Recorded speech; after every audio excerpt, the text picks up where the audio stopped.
How do you think happiness changes over a human lifetime? Take a guess. Think about it. Just to make sure the question's clear, what I'm talking about is how happy do you expect to be if you could graph it, right? How happy do you expect to be when you're a child? On average, not just you, just all people on average. How are people happy when they're a child or when they're in their teenage years? And the teenage years compared to their 20s, their 30s, middle age, getting older, old age, being elderly, at the back of end of our life. All these points, every year, looking over it, when do you think are the happiest times, are the highs, and when are the lows, on average, over all people when you take out every other factor? Welcome to the With Joe Wehbe Podcast. Today we're going to be talking about happiness a bit. It's part of our series on how we're wired. Remember, go back to the start if you've just joined us after this episode. And next, though, just remember a little memory I had of my friend Pat. Pat and I were really good mates at school, and I remember at the end of school we did these speeches for each other. And a couple of years ago he found this old speech. He found the copy of my speech I'd done for him at the end of our year 12 graduation, and he sent it to me, and he put a caption on it, and the caption said "Simpler Times," which was really sweet. And it's so true. I remember when I was at school, I fantasized a lot about, being out of school and the joys of being able to eat when I want, go where I wanted, do what I want, start a cool film career, have that freedom. And when I was a little kid, I remembered I was just excited to be in high school, so I could, chase girls. No, I wasn't going to chase girls. Girls were going to chase me, rather. Let's get that straight. And just do high school things, go out, go to parties, drive, do all the cool things, be older and cool. And it's funny, none of us really ever is good at factoring in what lies on that road ahead.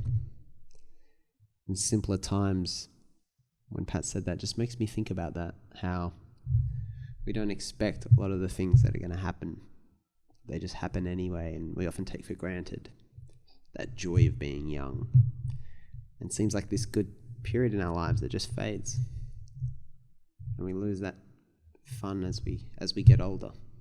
And as a 26-year-old right now, I kind of see that narrative. So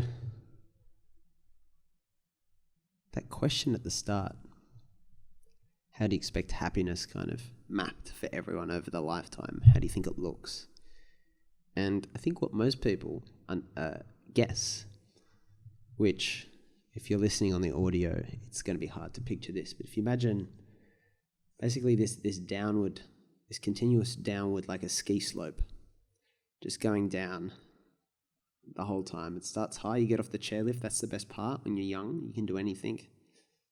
You don't even have to, when you're very young, you don't have to wipe your own ass. You can say whatever and you don't really get in trouble. Complete freedom, everything. So it seems like this, get off the chairlift, but then it's all downhill from there. As we go, we just get closer and closer to the end, which is sadder and sadder. And eventually we get there. And it leaves, at some point, not much to look forward to. Now, that's the expectation. But you know what? Some pretty robust science that finds the absolute opposite. And it turns out, and this is very specific, that happiness, self-reported well-being, most specifically, because it's a bit easier for these science guys to measure, actually follows a kind of much more like a half pipe, for those who understand the snow, not a downward slope. Not even just a half pipe, but really there's this kick down the bottom in midlife, and then it actually just keeps increasing up and up and up and up and up as we get older. Right into middle age and being, into old age and being elderly and frail. And in the blog post, of course, there's always a corresponding blog post, which is called The Happiness Curve, on my website, www.withjoewehbe.com/blog for the blog. And the article is called The Happiness Curve. You can see the graph. And I learned there's an amazing book by Jonathan Roche called The Happiness Curve, which this article is dedicated to, which was a fantastic and enlightening read. Now, I want to explain this to make sure this is crystal clear, because the idea, to me, is huge. Because I wasn't expecting this upside down bell curve for happiness. And why would we be happier when we're older? So this is controlling for time. So it's controlling for all factors, but leaving the independent effect of time on the average human life. It's independent of money. It's independent of race. There are subtle differences in different countries. Russia versus Asia is slightly different, but in general, universally, happiness starts high in our youth, comes down, reaches a base in midlife, but then starts improving again after midlife, right through old age. When I say independent of time, to use a kind of a comparison, I keep saying that, independent of all other factors except time, what I'm referring to is basically, if you think about, so if I were to drive from my house, for example, to the Sydney Harbour Bridge, it would, controlling for traffic, if I were to remove traffic and all the obstacles and traffic lights and all that, the straight line distance, the journey, is probably about 20 minutes. But it'll never take me exactly 20 minutes because, there's always something. There's always some traffic, no matter the time of day, it's a little bit different. And traffic lights are quite sporadic. So just to try and give a comparison, it's taking out all the events that might happen.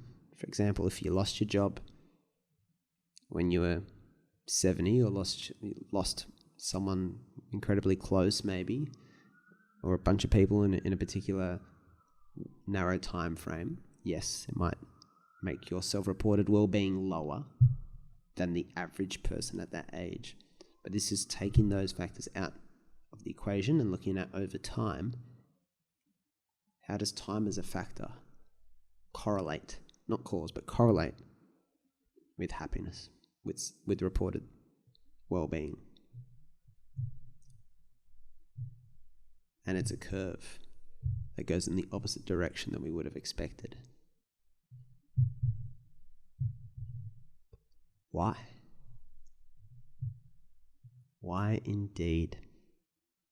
Well, to find out why, I hate to be that guy, because this was always me when I was watching, TV shows when I was a kid. And see you next time on Digimon. And I have to wait for the big cliffhanger in the next episode. But I'm going to have to cliffhanger you after the break because we're going to talk about this in the next episode. Why is midlife the lowest point on the graph, on the curve, and what changes? Thank you for listening. You can obviously sneak peek by going to the blog, the Happiness Curve article. But apart from that, this has been the With Joe Wehbe podcast. Thank you for joining us. And just remember that if you think of anyone who would benefit from this, to share it with them, because after all, the best way to open 1,000 doors for you is to concentrate on opening doors for others. Thank you.